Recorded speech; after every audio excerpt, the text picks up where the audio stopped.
My gym's Facebook ads aren't profitable. Facebook ads, we tried it, been there, done that, didn't work for our gym. Maybe it works for other gyms, but our gym seems to be different. It didn't work for us when we tried it. Oh, we've heard from other gym owners that Facebook ads used to be good, they used to work, but now it's just different. It doesn't really work as good as it did anymore. These are things that I hear from gym owners all the time before they start working with me.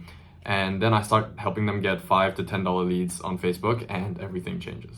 Welcome back to the channel, everyone. If you're not familiar with me, I'm Chris and I help gyms to scale and grow profitably. And in today's video, we're going to be talking about Facebook ads and how to actually run those profitably for your gym. I promise you they work. It's just a matter of how you go about it. A lot of gyms are basically putting themselves in like an F1 car and having no idea how to drive it. Don't know how to change gears, don't know what speed you need to go at. Like, you might be able to drive a regular car, and that might make sense, but if you hop in an F1 car and you have never sat in one before, you're probably gonna get yourself killed if you try and drive it, right? So Facebook ads are the same. Like an F1 car, they're an extremely powerful machine, right? And they can get you to where you want to go, and they can do it fast, right? F1 cars are really fast. Same thing with Facebook ads. They can get you there and they can get you there fast, but you have to know what you're doing. You have to know the fundamentals behind this tool, because at the end of the day, that's what it is. It's a tool. Facebook ads is a tool, but you have to know how to change gears. You have to know how much you need to steer at certain parts of this course. You need to know how fast you need to be going. All of these things, it's not your fault. You haven't been taught. Okay, so that's why today we're going to be covering that. We're going to be covering the frameworks, the way that you need to think about running ads for a gym, okay, specifically for gyms, and just the decisions that you need to make around it, and the way that you need to be thinking about these ads in order to make the best decisions moving forward. All right, so without further ado, let's get into the topic.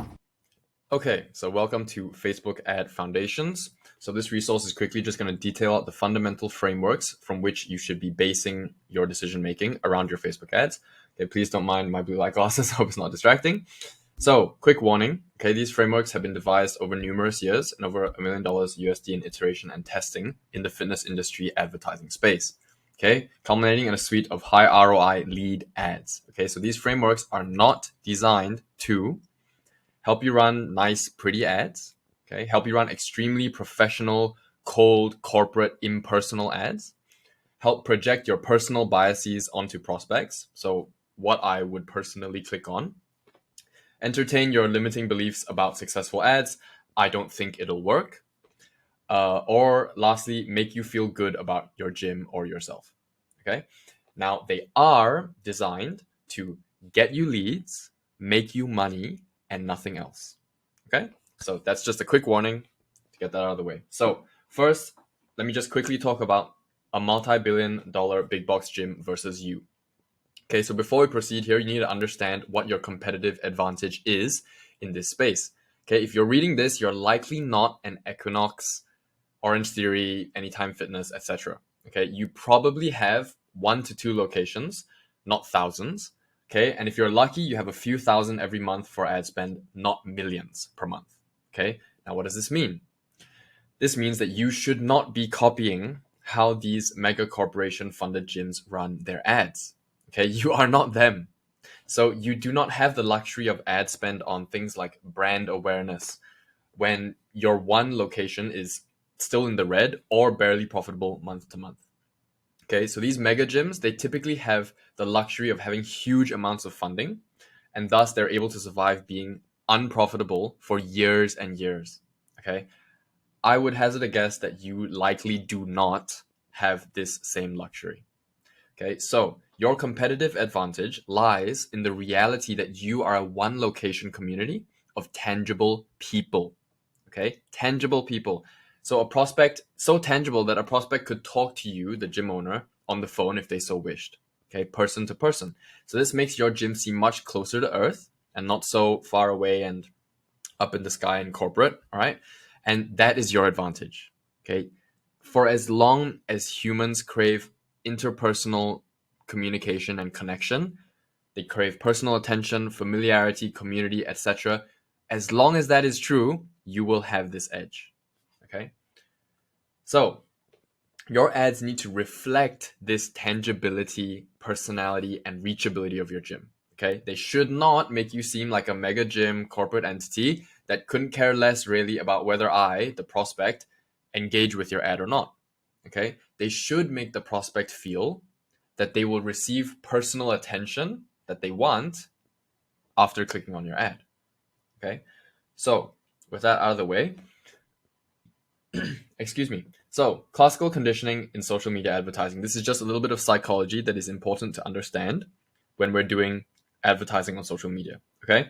So, what do all of us, every single one of us, do when we see an ad on social media? What do? I can tell you what I do. I swipe it away instantly. Instantly, without even reading it. I see it's an ad, something trying to sell me something, I swipe it away immediately. All right? So, you already know it. Okay? You do it too. This is classical conditioning at work. Okay, so as long as we see anything that looks remotely like some sort of ad or a post trying to sell us something, we swipe away, and it's a purely knee-jerk response. Okay, it's not even a question. We don't even look at the ad. Okay, so why? It's simple. Nobody opens social media so that they can be sold to.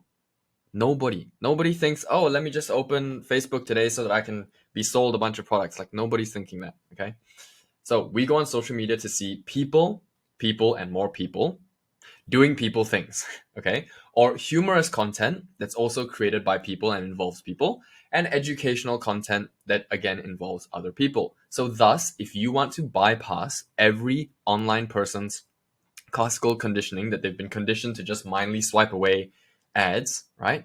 You can either keep running ad looking ads, right? So, ads that clearly look like they're trying to sell something, and just pray that prospects experience a moment of utter mental clarity and control and just stop on your ad. They happen to stop. Or you can make your ad look like any other post that the prospect would come across on that social media platform that just fits into their feed nicely like any other post would. Okay, and probably fits into one of those three categories above, right? People, humorous, or educational, right? And is not trying to sell them. So, what does this mean for your ads, the ad creative itself, for example, right? What it means is that it serves as more effective ad creative when the pictures aren't highly edited, super professional quality looking, clearly staged, okay? And they look so staged and so professional that it looks like a stock image. Like, stock images that you can find on Google? Yeah.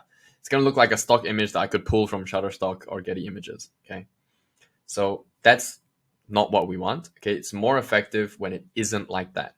Okay, next, show people, not the facility. Okay, you might have a great facility and that's fantastic, and you can leverage that. Okay, but you can leverage that when they get there. Let it be a nice surprise for them when they show up. Wow, this facility is great. Or let it be when they check out your website. Other than that, in ads, people don't want to see buildings. They don't want to see interior design. I mean, maybe some people do, but most are going to want to see people smiling together, laughing, etc. Okay, group pictures work extremely well. Okay, so if you have like a nice big community, a nice large group photo, that's fantastic. Okay, this shows a sense of community which humans will always crave, especially when it comes to working out. A lot of the times people don't want to feel like they're working out alone. They want to feel like they're part of a group that is going to be supporting them, etc. You already know this. Okay, now, next, most times you can actually save words for the headline and body copy. So you don't need to throw a bunch of words into the ads as well. This will throw people off. Why? Again, because who puts words in their social media posts? People trying to sell, right? If I post a social media post with my family over Christmas, I'm just posting a nice big family photo. There's not going to be any words in that photo, right? So most of the time you can save those words for the headline and the body copy of the ads, leave the creative as it is. Okay, most of the times that's perfectly fine. In fact, that works well. And lastly, I just cannot stress this enough. People plus group plus smiling plus having fun plus some of them looking at the camera smiling, okay, and a nice sense of camaraderie and community equals winning ad creative. Okay, equals a winning ad that people are going to stop on because it's going to look like any other post. They're going to see people smiling. It's going to make them happy. And they're going to stop on the ad and they might actually read it. Okay, and they might actually interact and engage with it. Okay, that's really it. Okay, most of this stuff really isn't rocket science. So that's it for this resource. Now, this is a document that I wrote personally, so you're not going to find this anywhere else on the internet. It's mine, and it's something that I run my clients through before we start their ad campaigns, just so that we're in the same headspace and we're in the same mindset about what these ads are going to be like and why. Um, so yeah, I give this to my clients, and I also help them to choose the right creative. I help them to select the best photos that they have for ads, and I also help them to write their headlines and their body copy, etc., and take care of the campaigns for them. So yeah, I hope you found this video useful, and I hope you have benefited somewhat from going through this with me. And if you're curious about what I do for my clients, how I help them, etc., link is in the description. Again, you don't have to click it. It's completely entirely up to you. Nobody's forcing you. Just for if you're curious about finding out how I help gym owners with their Facebook ads, for example. Yeah, so that'll be all for this video, I think. Thank you very much for watching. Again, I hope this was helpful, and I hope you have a great day ahead. All right, see you.